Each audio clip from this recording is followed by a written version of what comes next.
This is WNCT, 9 on your side, news at 11. Thousands of people continue to converge on local airports to protest our country's travel ban on refugees and immigrants from certain countries. Today, the Trump administration responds.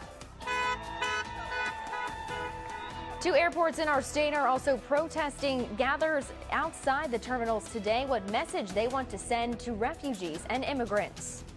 Plus, Zach Maskovich joins us for the final score, where he recaps the weekend sports, including all the action around the ACC. Good evening and thanks for joining us tonight. I'm Kelly Byrne. Well, new tonight, the Pamlico County Sheriff's Office and FBI are investigating a suspicious death after a body was found in a ditch. Deputies arrived at Cowell Road in Bayboro just after 12 p.m. Sunday after a passerby discovered a body. Sheriff Chris Davis says foul play has not been ruled out. The victim's identity is not being released at this time. A family is without a home after flames damaged their house. It happened around 1 o'clock this afternoon at Fairmount Way in Newbern. A witness sent this video to WNCT. They say the home was heavily damaged. No word yet if anyone was injured or the cause of the fire. The Muslim ban has got to go. Hey, hey. Ho, ho. Thousands of people lined up outside Raleigh-Durham International Airport Sunday to protest President Donald Trump's executive order placing a temporary ban on people coming from 7 predominant Muslim countries. One father stood with his wife outside RDU Airport holding a picture of his 3-year-old daughter who remains overseas for the past 3 months. Abdullah Hadra says the family applied for a visa 3 days ago, but were told the daughter is ineligible. The father says her health is deteriorating rapidly. I give speeches here to the Muslim community. We fight ISIS, we fight extremists, but this is also an extremist decision. This is unacceptable. This is very unjust. This is not the America that we think of. This is not the America that we really like and that we really want. Protesters are fighting for President Trump to overturn the executive order. 6 people were arrested at Charlotte Douglas International Airport this weekend, where people gathered to protest the ban. About 50 protesters formed 2 groups, the first group protesting Trump's immigration order and a second group protesting community-related issues. Now, Governor Roy Cooper issued a statement regarding the ban, saying in part, quote, "The executive order issued by the president will make our homeland and our troops serving overseas less safe. Our vetting process has to be tough and thorough, but we should not impose a religious test to enter the country." The Trump administration is trying to clear up confusion about the executive order on immigration signed by the president. Citizens from 7 countries are banned from entering the U.S. for 90 days while visa programs are reviewed. Tonight, the Department of Homeland Security revised its guidelines concerning permanent U.S. residents from those countries. Now, this comes after thousands of people from coast to coast gathered at local airports to protest the so-called travel ban. Demonstrations continue to grow after more than 100 people were detained at airports around the country. CBS News correspondent Meg Oliver has more on the release of those detained. Let them go! Let them go! It was the chant heard at airports across the country. In Dallas, Mariam Yassin choked back tears after her mother, a green card holder from Syria, was finally released after being detained for hours. It's sad. I don't know. I'm not 100% happy. You don't ban certain countries to prevent terrorism. Terrorism can be from anywhere. It can come from any city. It's any person. A student at Southern Methodist University, Osama Olalabi, is still waiting for the release of his parents. There's elderly, there's children. Men are crying, women are crying.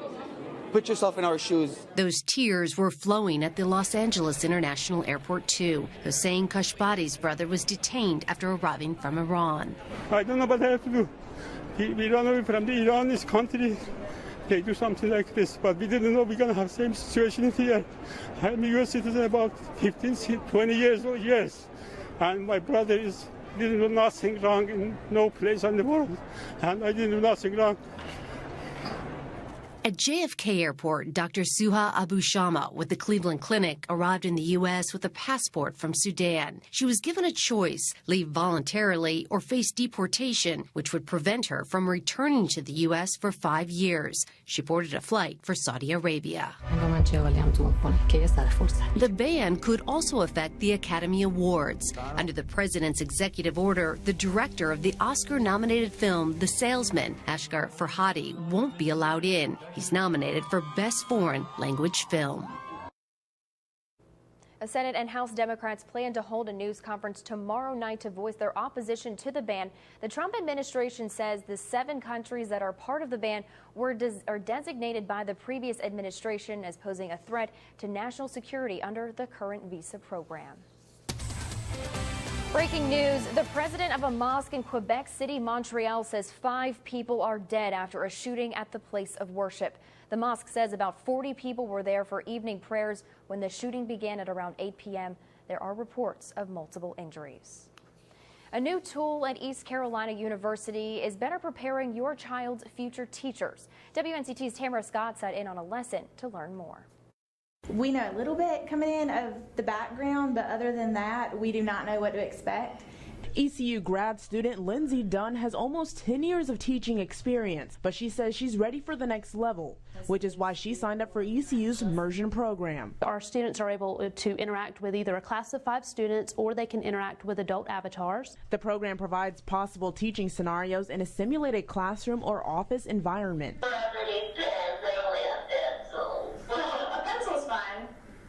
It's okay, Sean. The more experience that we can give our teachers and administrators, the better. Dunn and her colleague Elizabeth Jackson are working on interacting with parents and other teachers to prepare for administrative duties. Good afternoon, Mr. Lewis. How are you? Good afternoon. I'm doing well, thank you. And yourself? The very exciting thing with this is we do get nervous because it's not scripted. The avatar reacts to what we say, and if we're happy, we might get a happy response. We may still get a negative response, so it's very real-world applications. During the session, students receive feedback from their peers or instructor. I would have come out as a much better prepared first-year teacher, especially if I had gotten over some of these nerves in a setting where we could say pause. Both Dunn and Jackson say this could be the start of better education for children around the world. I could see it at the administrative level, I could see it at the teacher level, and I could even see it at the student level. This is the way that technology is going, and I completely support it, and I hope that I'll be able to bring this to my county when I'm an administrator. In Greenville, Tamara Scott, 9 on your side. For more information on the immersion program, head over to our website, WNCT.com. Well, I did say we were going to see a midweek warm-up, but just how warm are we going to get? Find out all the details coming up next.